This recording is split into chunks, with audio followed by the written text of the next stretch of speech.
नमस्कार। आज से हम लोग झारखंड लूसेंट जो बुक है उसी को पढ़ेंगे और उसका वस्तुनिष्ठ जो है जो बुक है उससे हम वस्तुनिष्ठ लेकर आए हैं और प्रत्येक दिन हम इसी प्रकार से लेकर आप लोग के लिए वस्तुनिष्ठ लाएंगे। सबसे पहले अगर आपके पास लूसेंट बुक है झारखंड का तो आप उसे पढ़ें ध्यानपूर्वक। उसके बाद जो हम क्वेश्चन करवा रहे हैं उसे आप देखें कितने क्वेश्चन को आप जान रहे हैं और तो आपको पता चल जाएगा कि आप जो पढ़ रहे हैं वो किस प्रकार से पढ़ रहे हैं। इससे आपको पता चलता रहेगा और आप पढ़ने पे ध्यान देते रहेंगे। सबसे पहले आज हम लोग झारखंड का इतिहास चैप्टर से परिचय का जो चैप्टर है उसका वस्तुनिष्ठ लेकर आए हैं और इसके 10 क्वेश्चन हैं हमारे पास। 10 क्वेश्चन सभी का 4 ऑप्शन है। चारों ऑप्शन में एक ऑप्शन सही होगा। हम लगभग जितना भी हो सकेगा हम इसका विस्तार से समझाएंगे। तो हम लोग स्टार्ट करते हैं। पहला क्वेश्चन है, झारखंड कैसा राज्य माना जाता है, यानी झारखंड को किस प्रकार का राज्य माना जाता है। ऑप्शन में है एससी बहुल, एसटी बहुल, दलित बहुल या आदिवासी बहुल। हम सभी जानते हैं कि झारखंड एक आदिवासी बहुल इलाका है। क्या है? आदिवासी बहुल इलाका है।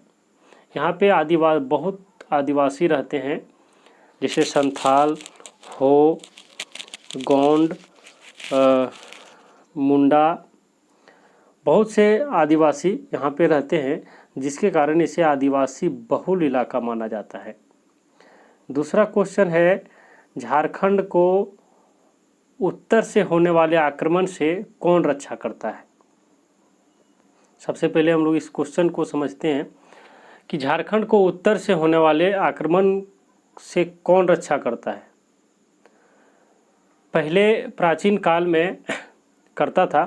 प्राचीन काल में या तो मध्यकालीन जो था उसमें जब लोगों का क्षेत्रीय सत्ता होता था और बाहर से जो आक्रमणकारी आते थे वो वही रास्ता को चुनते थे जो आसान होता था, क्योंकि उससे आसानी होती थी आने में।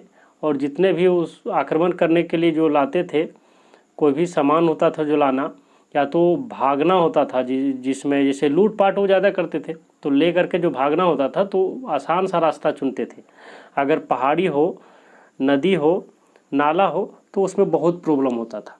इसलिए झारखंड के उत्तर में विंध्य और कैमूर का पहाड़ी है, पर्वत श्रेणी उत्तर में क्या है, जिसके कारण आक्रमण का रक्षा करता था। उधर से कोई आक्रमण करने में बहुत प्रॉब्लम होता था, यानी उधर से आक्रमण करने करता था। तो इस क्वेश्चन का आंसर क्या है? विंध्य और कैमूर का पर्वत श्रेणी। तो ऑप्शन में देखिए दिया हुआ छोटा नागपुर का पठार, पारसनाथ, विंध्य और कैमूर, यही आंसर सही है। इसी कारण झारखंड के उत्तर से आक्रमण से रक्षा मिलता था। हम लोग जानते हैं छोटा नागपुर पठार, पारसनाथ जो झारखंड का सबसे बड़ा पर्वत है। पाठ क्षेत्र, प्राचीन काल में किस राजवंश ने झारखंड पर लंबे समय तक शासन किया। प्राचीन काल में किस राजवंश ने झारखंड पर सबसे अधिक दिनों तक शासन किया, यानी अधिक लंबे समय तक शासन किया। तो सबसे पहले यहाँ पे देखेंगे कि प्राचीन काल के राजवंश कौन है और मध्यकाल के कौन है। प्राचीन काल के 2 ही शासक थे, एक गुप्त शासक और दूसरा था गोंड। कौन था दूसरा? गोंड शासक, जिन्होंने सबसे अधिक दिनों तक झारखंड पर राज किया, गुप्त शासक और गोंड शासक। उसके बाद ये नाग वंश जो था ये मध्यकाल का था, सिंह वंश भी मध्यकाल का था। ये रक्सेल वंश भी मध्यकाल का था। इस क्वेश्चन का आंसर क्या होगा? गोंड वंश। हमने बताया अभी कि प्राचीन काल में दो ही वंश था, एक गुप्त वंश और एक गौंड वंश, जो सबसे अधिक दिनों तक शासन किया। गौंड वंश जो था, इसका शासक शशांक था। माना जाता है कि शशांक परम शिव भक्त था और वो उस समय प्राचीन काल में यहाँ पे बौद्ध धर्म का प्रचलन बहुत अधिक था।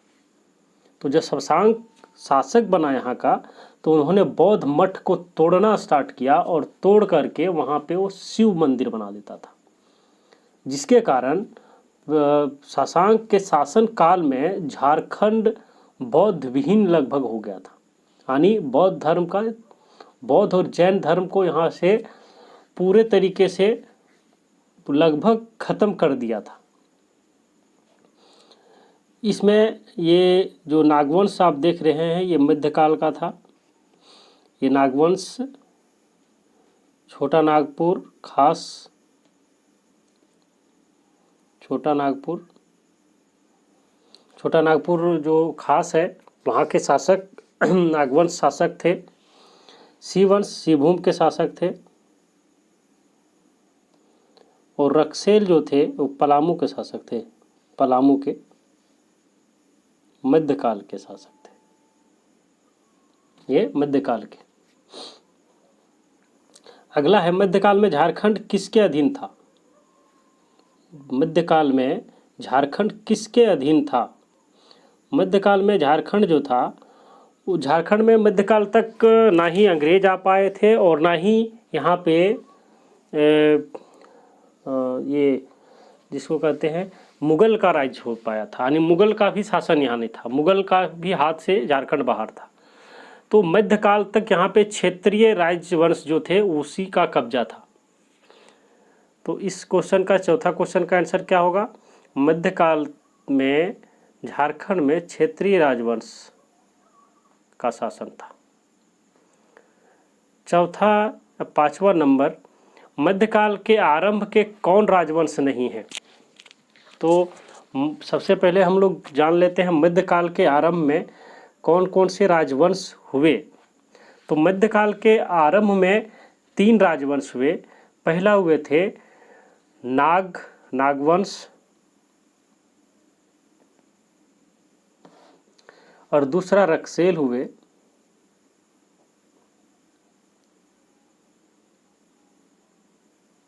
और तीसरा हुए सिंह वंश।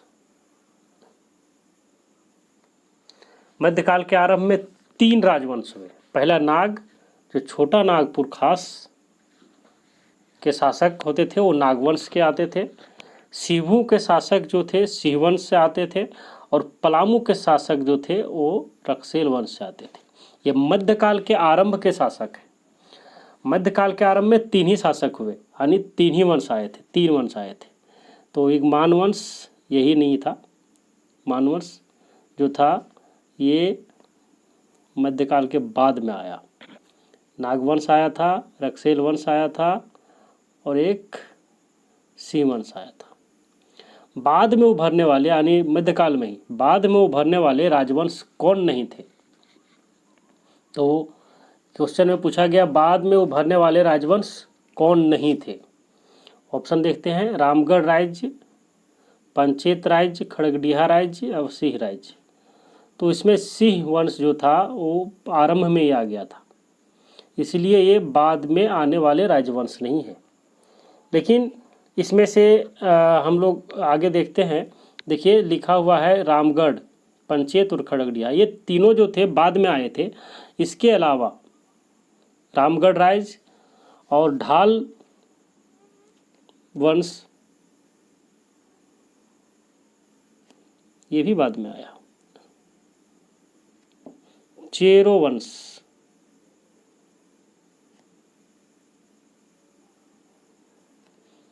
ये भी बाद में आया था। ढाल वंश ढालभूम का था। चेरो वंश जो था ये पलामू का था। बाद में पलामू में चेरो वंश का शासक शासन हुआ?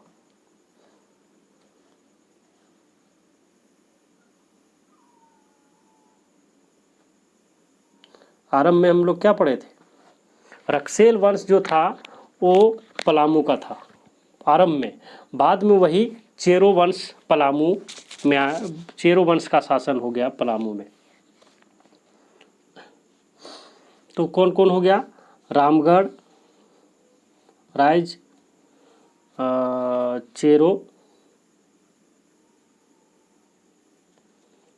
वंश, ढाल वंश,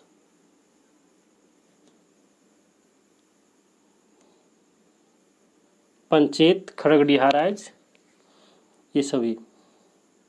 अगला है सबसे अधिक दिनों तक किस राजवंश का सत्ता बना रहा? मध्यकाल, ध्यान रखिए ये मध्यकाल की बात कर रहा है, सबसे अधिक दिनों तक मध्यकाल में।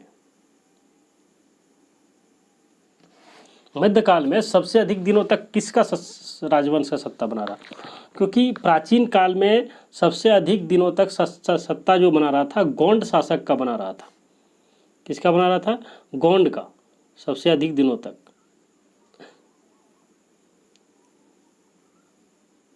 ये प्राचीन काल का था, गौंड और गुप्त शासक था। मध्यकाल में सबसे अधिक दिन तक सत्ता जो बना रहा था ये नागवंश का था। किसका था? नागवंश। जो छोटा नागपुर खास में सत्ता जिसका काबिज था, वही राजवंश का सत्ता जो था सबसे अधिक दिनों तक बना रहा। ढालवंश जो ढालभूम का शासक था। चेरोवंश ये पलामू का शासक था। नागवंश छोटा नागपुर खास का शासक था। शिववंश जो सिभू का शासक था। लेकिन सबसे अधिक दिनों तक सत्ता जो बना रहा वो नागवंश का बना रहा मध्यकाल में। इसमें मध्यकाल में। अगला क्वेश्चन देखते हैं। सल्तनत काल में वीरभूम के राजा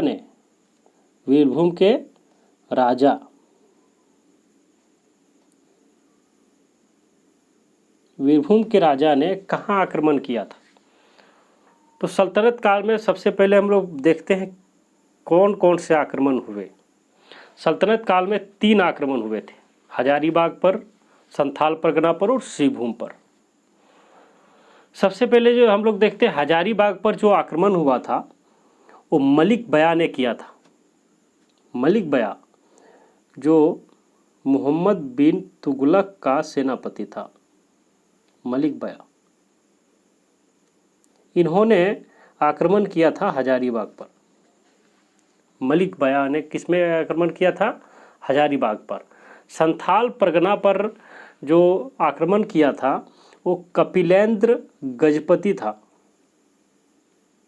कपिलेंद्र गजपति।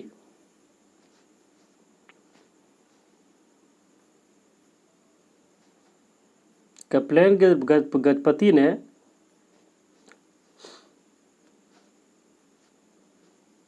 संथाल परगना पर आक्रमण किया। शिवभूम पर जो आक्रमण किया था यही अभी जो क्वेश्चन में दिया हुआ है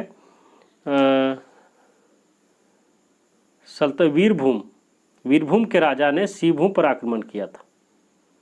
वीरभूम के राजा ने शिवभूम पर आक्रमण किया था। संथाल परगना पर किसने किया था? संथाल परगना पर कपिलेंद्र गजपति ने किया था जो उड़ीसा का शासक था, और मोहम्मद बिन तुगलक का सेनापति मलिक बया ने हजारीबाग पर किया था। तो इसका आंसर होगा शिवभूम। अगला क्वेश्चन देखते हैं। किस शासक ने झारखंड सुल्तान की उपाधि धारण किया था? किस शासक ने झारखंड सुल्तान की उपाधि धारण किया था? तो सबसे पहले हम लोग देखते हैं 2 शासक था जिन्होंने झारखंड में अपने आप पर एक उपाधि धारण कर लिया था। पहला था जयदेव सिंह जो उड़ीसा का था, उड़ीसा का शासक, और एक आदिल शाह द्वितीय, ये खान देश का था। ये खान देश का शासक था। जय सिंह देव था जो उड़ीसा का था, और ये खान देश का था। जब सुल्तान है तो इसका मतलब कोई मुस्लिम शासक ही होगा, तो ये होगा आदिल शाह द्वितीय। इन्होंने झारखंड का सुल्तान अपने आप को मान लिया था।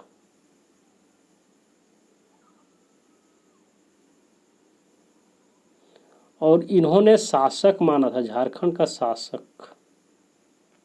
आदिल शाह द्वितीय जो था उन्होंने अपने आप को झारखंड का सुल्तान माना था, और जय सिंह देव जो था उन्होंने अपने आप को झारखंड का शासक माना था। 10वां और आखिरी क्वेश्चन है, मुगल काल एवं झारखंड के बीच किसके शासनकाल में वास्तविक संपर्क बना? यानी मुगल काल में कौन सा राजा ऐसा था जिसके शासनकाल में झारखंड मुगल के संपर्क में आया? तो वो था अकबर। अकबर मुगल काल का तीसरा राजा था, और इसके भी कार्यकाल के 30वें साल में, ये तीसरा था, और इसके 30वें साल में झारखंड का संपर्क इसके साथ हुआ था। यानी 30 साल तक ये झारखंड आज़ाद ही रहा। हम पहले भी बता चुके हैं कि यहाँ ज़्यादा दिनों तक झारखंड स्वतंत्र ही रहा। यहाँ पे कोई भी यहाँ पे शासन नहीं कर सका, यह हर वक्त स्वतंत्र राज्य रहा। यानी यहाँ पे जो भी क्षेत्रीय पार्टी होता था, क्षेत्रीय राजवंश, उसी का शासन चलता था। अकबर को 30 साल लगे यहाँ पे अपने पांव जमाने में। इसके बाद भी जब थोड़ा सा ज़्यादा प्रेशर होता था तो यहाँ के जो राजा थे या तो राजवंश जो थे वो कर देते थे। जैसे ही प्रेशर कम होता था और कर देना छोड़ देते थे। कुछ दिन चला, उसके बाद धीरे धीरे मुगल का भी यहाँ पे जो पकड़ था वो कमज़ोर होने लगा। लगभग 1741 में यहाँ पे मराठा का जो है बोलबाला होने लगा, और 1803 तक चला। लेकिन इसके बाद 1803 के बाद झारखंड में अंग्रेज जो थे वो धीरे धीरे पांव पसारने लगे। ईस्ट इंडिया कंपनी जो थी वो ये उसका गिद्ध नज़र यहाँ पे पड़ने लगा। अंग्रेज लोग 1767 से ही स्टार्ट कर दिए थे यहाँ पे पांव पसारना, और अंग्रेज लोग को भी 70 साल लगे थे। अंग्रेज को 70 साल लगे थे झारखंड में अपना सत्ता काबिज करने या तो पांव पसारने में। उसके बाद भी अच्छे तरीके से नहीं कर पाए, क्योंकि जैसे ही झारखंड में अंग्रेज़ का शासन हुआ, लोगों का जो दिनचर्या था या तो जीवन था वो उथल पुथल हो गया, और उथल पुथल होने के कारण बहुत से जनजातीय आंदोलन होने लगे। लोग विरोध करने लगे, अपने स्वतंत्रता प्राप्ति के लिए विरोध करने लगे, और बहुत से जनजातीय आंदोलन हुए। जनजातीय आंदोलन के बाद जब महात्मा गांधी या असहयोग आंदोलन किए, जितने भी आंदोलन हुए 1857 के आंदोलन, उसमें भी भारत के जितने भी आंदोलन हुए उसमें झारखंड के लोगों ने बहुत ही बढ़ चढ़ कर हिस्सा लिया, और फिर भारत को आज़ादी दिलाने में भी झारखंड का बहुत बड़ा सहयोग हुआ। आगे हम लोग पढ़ेंगे झारखंड का नामकरण। आज हम लोग पढ़े थे झारखंड का परिचय, झारखंड का नामकरण पढ़ेंगे कल। जब अगर आप लोग को ये वीडियो अच्छा लगा हो तो लाइक करें, सब्सक्राइब करें और शेयर करें। धन्यवाद।